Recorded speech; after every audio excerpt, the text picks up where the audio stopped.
प्रिय विद्यार्थियों, बहुत बहुत स्वागत है नवसृजन एकेडमी के आज के इस क्लास में आप सबों का।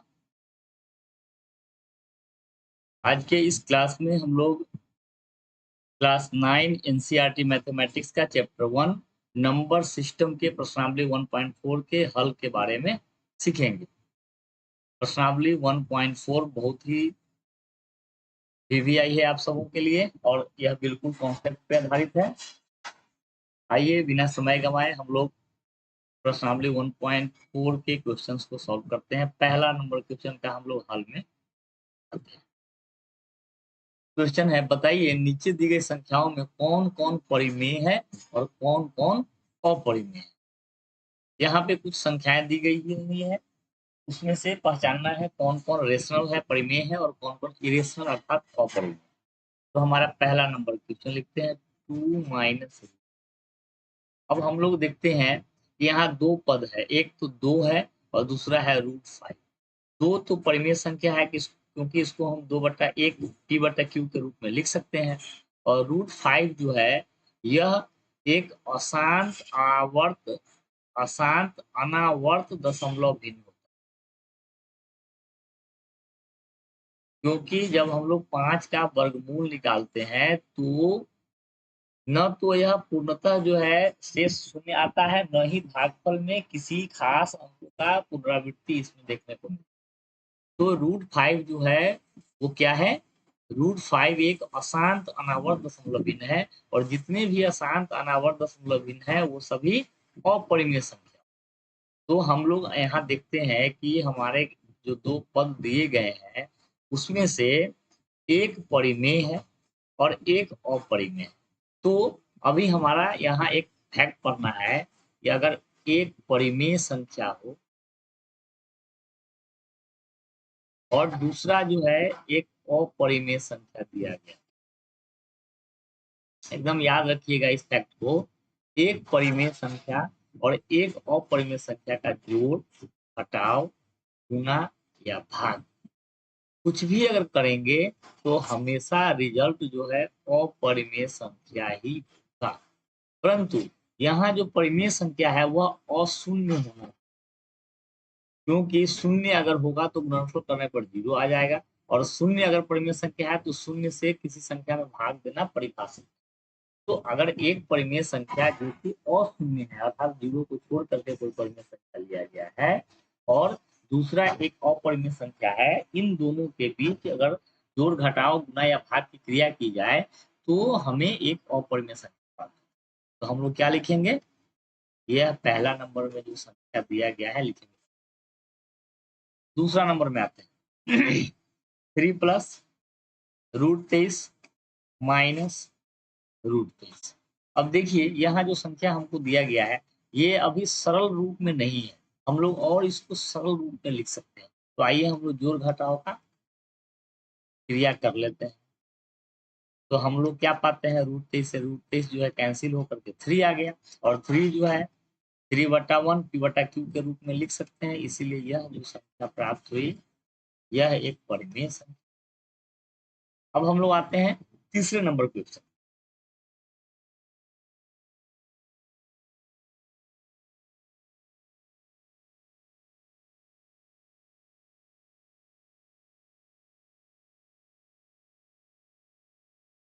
तीसरा नंबर क्वेश्चन क्या है, 2√7/7 अब हम लोग क्या करते हैं, यहाँ हर का परिमेयीकरण कर सकते हैं। ठीक है, तो हर का परिमेयीकरण करेंगे तो यहाँ पे √7 और √7 से हम लोग गुना करेंगे तो यहाँ क्या आ जाएगा, ये बराबर हो जाएगा 2 × 7 और 7 × 7 और 7 से 7 कैंसिल होकर के 2/7। या आप ये भी कर सकते हैं कि हम इस 7 से 7 कैंसिल कर दें, हमारा जो 2√7 और 7√7 है तो अर्थात यहाँ पे कोई चिन्ह नहीं है तो गुना का चिन्ह है और यहाँ भी गुना का चिन्ह है तो √7 से √7 कैंसिल होकर के 2/7 आ गया, जो कि P/Q के रूप में लिखा हुआ है, तो यह परिमेय है। चौथा क्वेश्चन है 1/√। अब देखिए इस तरह जब भी हर अगर अपरिमेय संख्या हो तो पहले हमको हर का परिमेयीकरण करने, सरल करने के, तो हम लोग हर का परिमेयीकरण कैसे करते हैं, तो हर में कोई भी अगर वर्गमूल या घनमूल अर्थात किसी भी प्रकार के रूट में अगर कोई संख्या है तो उससे ही ऊपर नीचे गुना करें, तो ये आ जाएगा √2/2। अब हम लोग को क्या मिल रहा है, √2 जो है एक अपरिमेय संख्या है और 2 एक परिमेय संख्या है, उसमें भाग दे रहे हैं। तो एक परिमेय और एक अपरिमेय संख्या का जोड़ घटाव गुना भाग सभी अपरिमेय। क्या लिखेंगे, अब आते हैं हम लोग 5वें नंबर। तो हमारा 5वां नंबर जो क्वेश्चन है वो दिया है 2 पाई। हम लोग जानते हैं पाई एक अपरिमेय संख्या और 2 क्या है, परिमेय संख्या है। तो एक परिमेय और एक अपरिमेय संख्या, इसका गुणनफल क्या होगा, अपरिमेय। ठीक है, आप ये फैक्ट्स को याद रखिए। एक परिमेय संख्या जो कि अशून्य है और दूसरा एक अपरिमेय संख्या लिया जाए, दोनों का जोड़ घटाव गुना और भाग अगर करें, कोई भी क्रिया करें, तो हमें हमेशा एक अपरिमेय संख्या ही प्राप्त। चलिए अगले क्वेश्चन में चलते हैं। निम्नलिखित व्यंजकों में से प्रत्येक व्यंजक को सरल कीजिए। तो यहाँ कुछ एक्सप्रेशन दिए गए हैं। व्यंजक का मतलब होता है एक्सप्रेशन, कुछ गणितीय स्टेटमेंट दिया गया है, इस स्टेटमेंट को सरल करना है।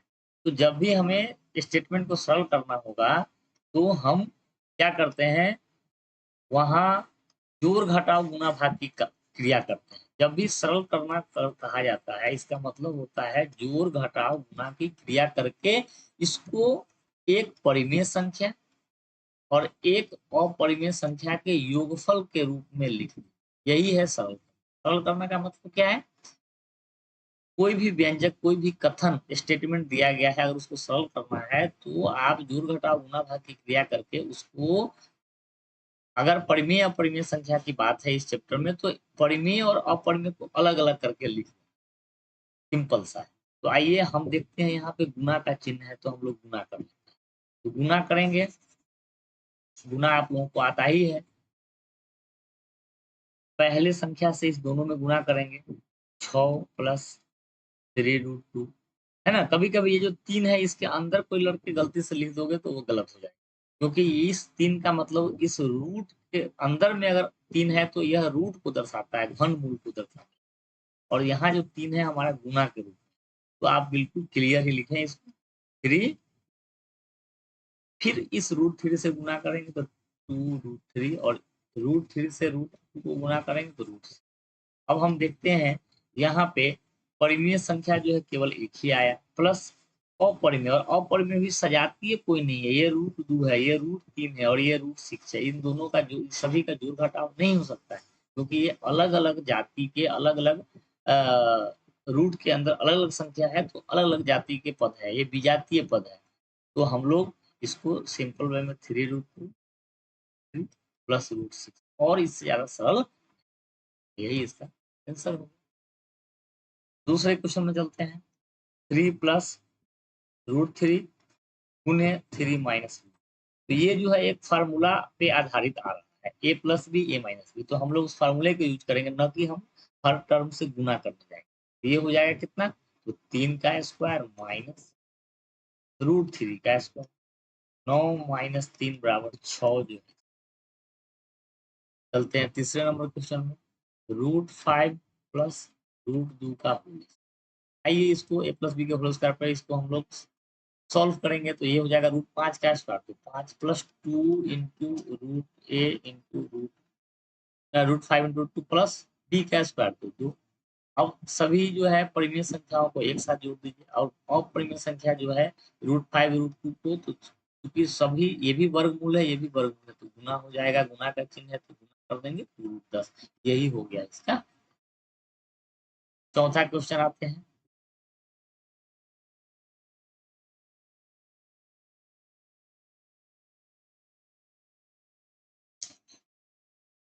√5 - √2 गुने √5 + ये भी एक सर्वसमीका फार्मूले या सूत्र पर आधारित है, a - b और a + b। तो हम लोग इसको simple a square minus b का स्क्वायर, तो ये हो गया 3। यहाँ पे ये परिमेय संख्या है। तो आप देखते हैं कि पहला जो है ये अपरिमेय संख्या है, दूसरा जो आया परिमेय है, तीसरा भी अपरिमेय है और चौथा हमारा परिमेय। आशा करता हूँ आप लोग इसको समझ पा रहे होंगे। अगले क्वेश्चन, क्वेश्चन नंबर 3। आपको याद होगा कि पाई को एक वृत्त की परिधि सी सरकमफ्रेंस और उसके व्यास के अनुपात से हम लोग जानते हैं कि पाई बराबर सी बट्टा डी होता है। अब हम देखते हैं कि ये जो पाई बराबर सी बट्टा डी है, ये तो पी बटा क्यू के रूप में देखने में लग रहा है। यहाँ तो हमको ये नहीं समझ में आ रहा है कि पाई जो है एक अशांत अनावर्त दशमलव भिन्न हो सकता है। तो यह हमारे तथ्य का अंतर विरोध करता है, कंट्राडिक्ट करता है, एक दूसरे के विरोध में यह स्टेटमेंट हो जा रहा है, क्योंकि हम लोग जानते हैं पाई अपरिमेय है, परंतु पाई बराबर सी बटा डी अगर लिखते हैं तो ये तो लगता है पी बटा क्यू के रूप में। तो इसका कारण दीजिए और इस अंतर विरोध का निराकरण क्या हो। तो आइए, ये बहुत ही अच्छा क्वेश्चन है, सभी बच्चे इसको निश्चित रूप से जाने और लिखे। इसको कैसे बनाएंगे, तो लिखेंगे पाई बराबर सी बट्टा डी होता है,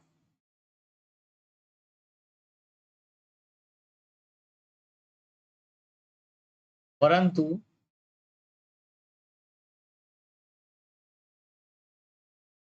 अच्छा इसको ऐसे लिखिए,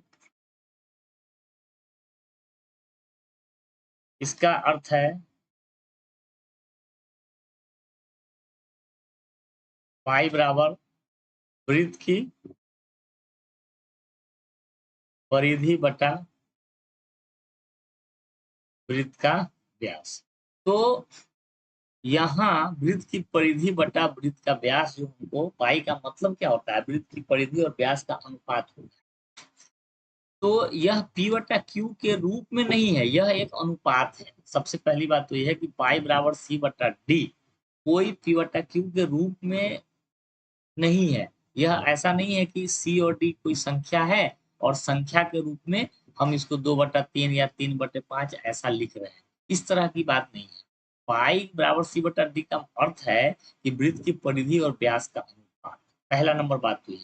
अब पाई अपरिमेय क्यों है, तो तथ्य यह है, इस बात के पीछे तथ्य यह है कि एक वृत्त की परिधि और व्यास का अनुपात एक अशांत अनावर्त दशमलव भिन्न होता है।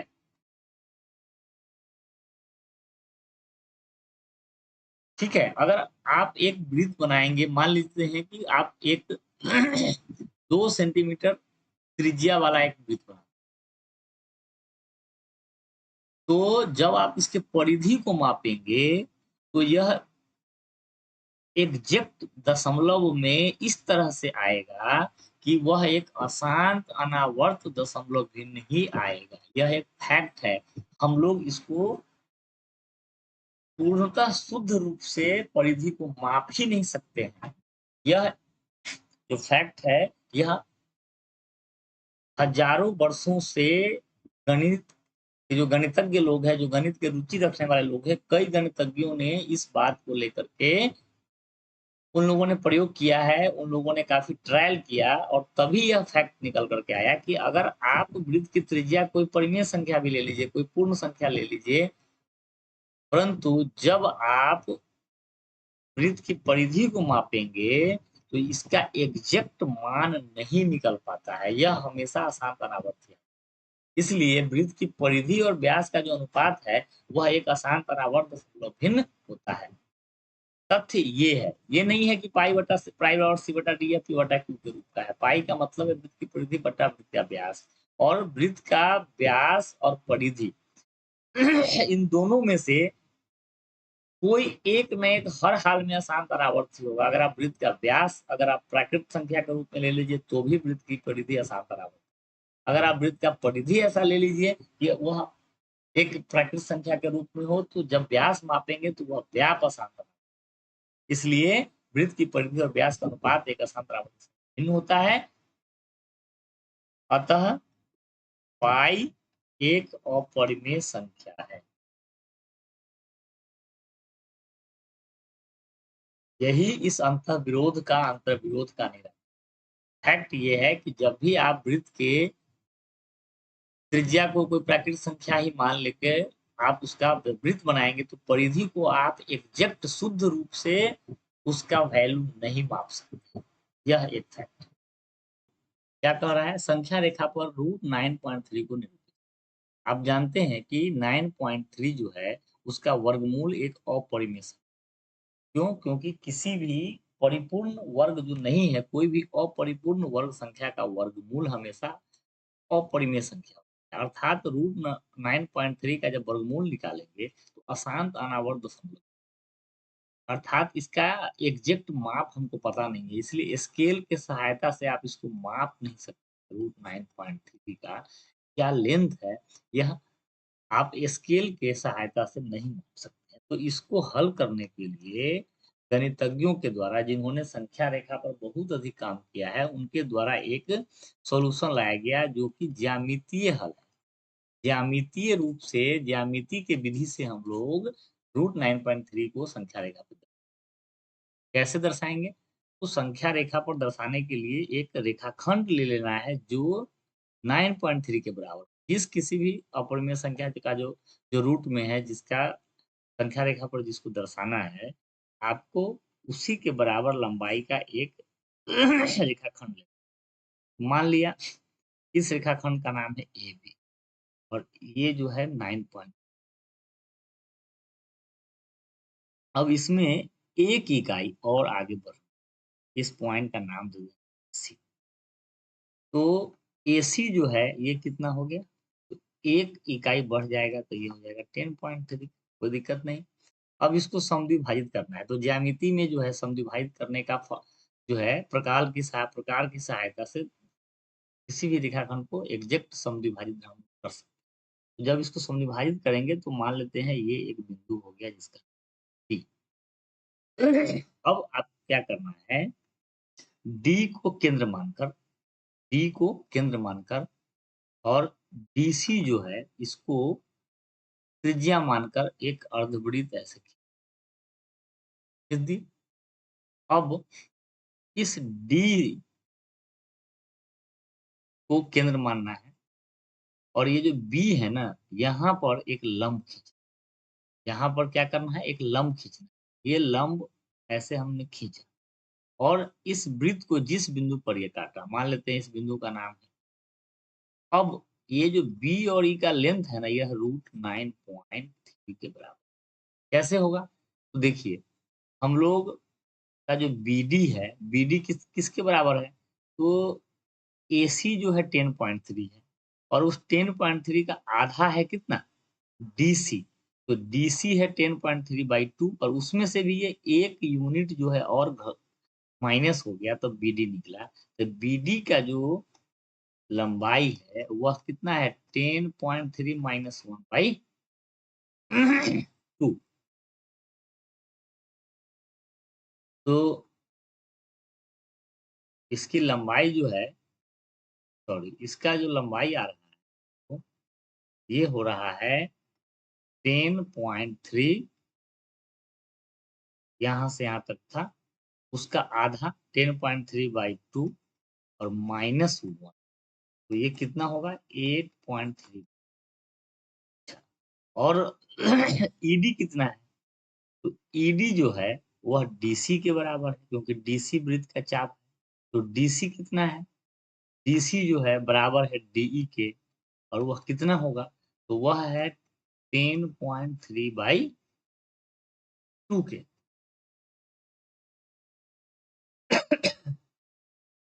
क्योंकि हमारा ये 10.3 था और उसका हम लोगों ने आधा कर दिया। तो ये बी डी बीई बराबर क्या होगा, तो पाइथागोरस का अगर आप प्रमेय लगाएंगे तो डीई का स्क्वायर माइनस बीबी का है। तो आप इसको अगर सॉल्व करेंगे तो आएगा 10.3/2 का होल स्क्वायर -8.3। तो ये हो गया ए स्क्वायर माइनस बी स्क्वायर के फार्मूला पे। इसको अगर आप सॉल्व करेंगे तो ये आ जाएगा ए प्लस बी, तो ये हो जाएगा 18.6/2 ए प्लस बी गुने ए माइनस बी, तो ये हो जाएगा 2/2 कट करके और यहाँ हो जाएगा तो बीई जो है ना वो है 9.3।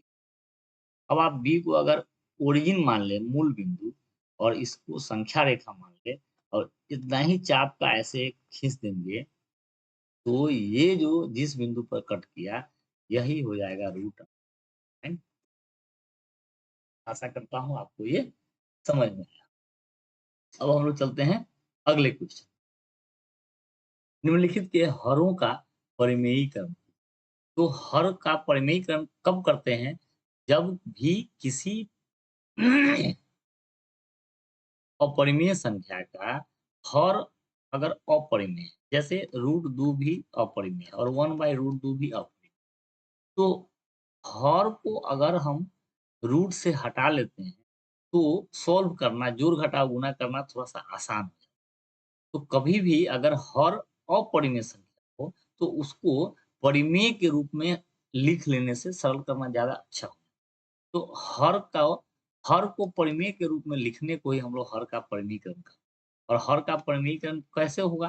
तो हर में जो भी अपरिमेय संख्या है, उससे ही हम लोग ऊपर-नीचे गुणा कर देते हैं। और अगर वो 2 पद में हो, तो उसके बिल्कुल ही चिन्ह को बदल देते हैं ताकि वह a² माइनस b² के रूप में आ जाए। तो अगर √a प्लस √b है हर में, तो √a माइनस √b से गुणा करना होता है हर के परिमीकरण। तो ये बिल्कुल ही आसान होता है। आप लोग आसानी से इसको सीख सकते हैं। देखिए हम लोग कैसे इसका हल। पहला नंबर 1/√7, अगर एक ही पद है तो उसी अपरिमेय संख्या से ऊपर-नीचे गुणा करिए, तो √7/7 हर परिमेय हो गया। दूसरा नंबर 1/√7 माइनस रूट, अगर दो ऐसे पद हो a plus B, √a minus B root B या √a प्लस बी, तो सेम संख्या का बस चिन्ह हम लोग बदल करके ताकि वह फार्मूले के रूप में आ जाए a प्लस बी और a माइनस में √7 प्लस √6 है, यहाँ हो जाएगा a² माइनस b²। तो ये √7 प्लस √6 ही हो गया इसका। तीसरे क्वेश्चन में आते हैं। 1/√5 प्लस रूट, अब हम लोग इसको परिमेयीकरण करने के लिए क्या करेंगे? इसके चिन्ह को बदलते हुए ऊपर-नीचे गुणा कर, ये कितना हो जाएगा? तो √5 माइनस √2 अब बटा में हो जाएगा a² माइनस b², तो √5 माइनस √2 बाई हो गया हर परिमेय। चौथा क्वेश्चन में चलते हैं।